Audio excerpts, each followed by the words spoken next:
அஸ்ஸலாமு அலைக்கும். எல்லா புகழும் இறைவனுக்கு. இது வந்து கோவக்காய் முட்டையை வச்சு ஒரு பொரியல். இது செஞ்சு பாருங்கள், நல்லாயிருக்கும். அது எப்படி செய்யணும்னு பார்ப்போம்.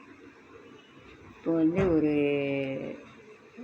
1/4 கிலோ கோவக்காய், அதை வந்து பாதி பாதியாக அரிஞ்சு நம்ம வந்து இதில் போட்டு இது பண்ணி வச்சுக்கணும், துருவணு மாதிரி வச்சுக்கணும். அதுக்கப்புறம் வெங்காயத்தையும் ஒரு 2 வெங்காயத்தை நல்லா துருவணு மாதிரி எடுத்து இது பண்ணி வச்சுட்டு,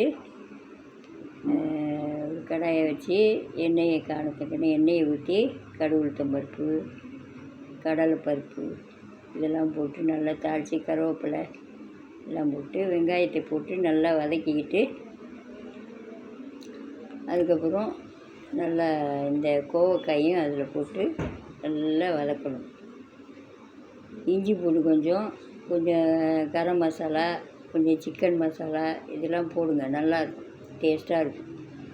இதெல்லாம் போட்டு நல்லா கிண்டிக்கிட்டு, அதுக்கப்புறம் நல்லா வதங்க விட்டு ஒரு 2 முட்டையை உடச்சி அது மேலே ஊற்றுங்க. 2 முட்டையை உடச்சி ஊற்றிட்டு கொஞ்ச நேரம் ஒரு 2 நிமிஷம் கழித்து அதை நல்லா கிண்டி விட்டு, நல்லா அந்த முட்டை வந்து பாதி வெந்ததும் நல்லா கிண்டி விடுங்க.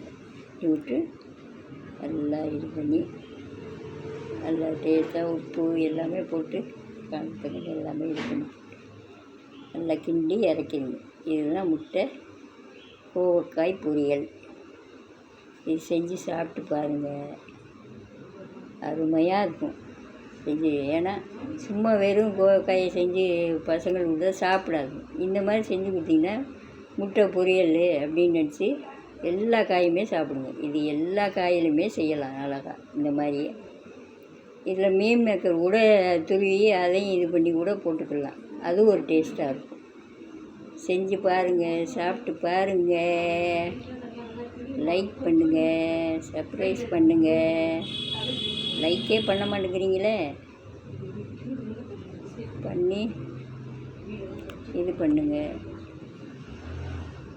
அப்புறம்